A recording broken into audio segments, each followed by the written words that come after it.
Hello everyone, this is Lester Rhodes with your model discussion video forecast. Today is October 14th, 2018, so let's get right to it.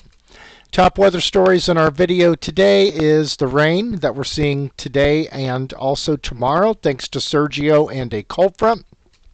It's feeling like fall finally, isn't it? Boy, what a change from the 80s to the 40s and 50s all of a sudden.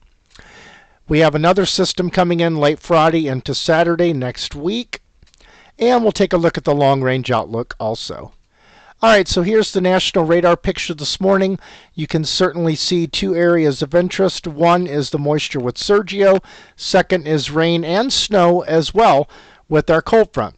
So that is due in here tomorrow. Now, we won't see any snow, obviously, but we will see more rain associated with that cold front back off to the west. Here's a closer look. As you can see, the moisture from Sergio coming in this morning in the form of scattered showers throughout the area. If you're going to the Bengals game this afternoon, you certainly want to take the rain gear, as it will be chilly and damp in the stands. All right, so here is tomorrow morning from the European model. You can certainly see some light rain across the area, so there will be some wet roads and light rain showers for the drive in to work. About 2 o'clock tomorrow afternoon from the European, here is some more steadier rainfall with the cold front, as you can see, pressing in. But nothing is extremely heavy. It's going to be very light.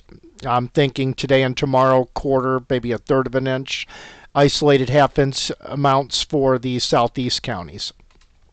Here is the European for our next system. This is Friday evening. Some light rain, as you can see, with our next front. High school football games, again, could be impacted with some chilly conditions and light rain, should this solution be correct. Here's the GFS for Saturday morning, and it shows a more widespread coverage of the shower activity. So we could certainly see a repeat on Saturday of today, if the GFS is right. And look at that shot of cold air coming in behind that front with that nice 1034 millibar Arctic high. Could certainly see some more frosty conditions behind this system.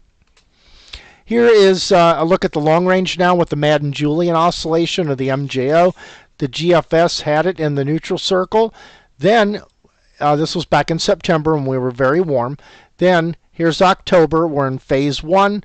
It swings around into phase 2. We've turned colder, and now it's circling back around into phase 1 again. So that is one reason why we are seeing the prolonged cool weather around here. Here is the European model, same sort of thing. Starts off in the neutral circle back in September, came out, got into phase 1 and 2. We turned colder. Now it's circling back around, and it should come out for another repeat. Going to be very interesting, folks, if we have this pattern repeat itself during the winter. MJO phases 8, 1, and 2. Wow, this could get interesting if it actually happens. We'll see. Here's what the phases mean in October, November, and December. As you can see through the autumn months, phase 1 here at the top left, we're pretty much the dividing line. You have a southeast ridge and cool air to the north. That's a very wet pattern for the Ohio Valley. Phase 2, definitely a colder pattern for the eastern United States without a doubt. And that's pretty much what we've been going into. Here's phase 8, again a cooler pattern as we get later in October and into November. It is not a warm pattern deeper into fall like it was earlier in the autumn, so keep that in mind. Here is the teleconnection forecast for the next couple of weeks. The PNA stays positive here, so that ensures ridging on the west coast.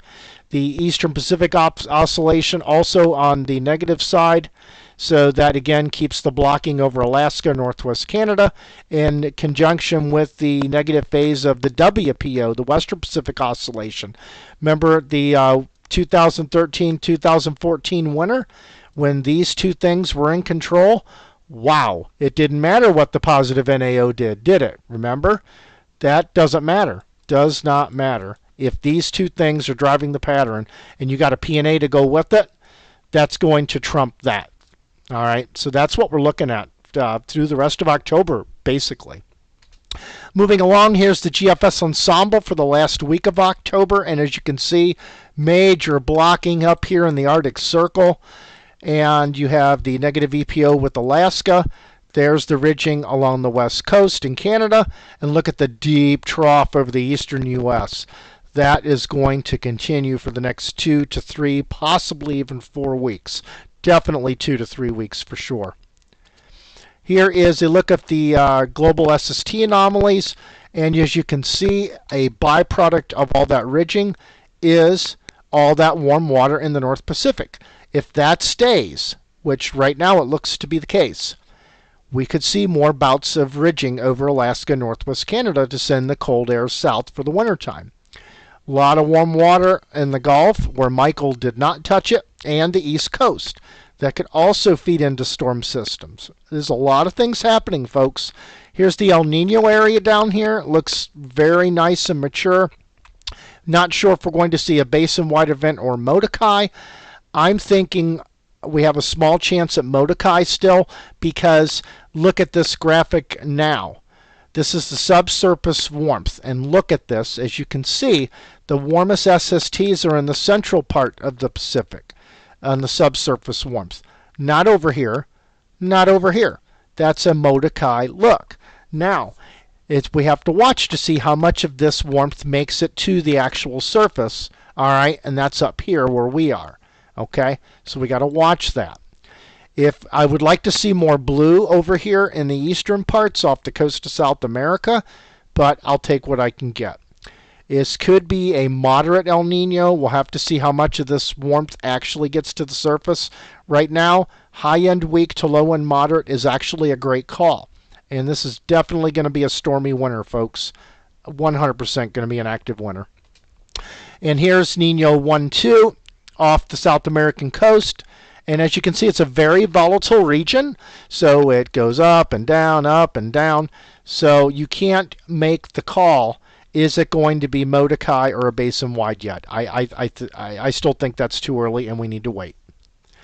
And finally, from Rutgers University, here's the Global Snow Lab. This is showing snow cover over Siberia here, looking nice, off to a good start. Canada is off to a fantastic start, record-breaking in some areas. And Alaska, not much happening there because of the ridging, so that makes perfect sense. Here's the anomaly here. The blue is positive snow cover anomalies. Canada, again, off to a great start. That's a nice cold air source. Siberia, we're working on it, but I really like to see Canada above average right now. That's a great sign going into winter. We're going to have cold air to work with 100%. All right, just want to thank everybody for watching the video today. Appreciate that. And if you have any comments, just let me know. You can either post them on YouTube or on the Absolute Vorticity Weather Forum. Thanks again, and have a great day.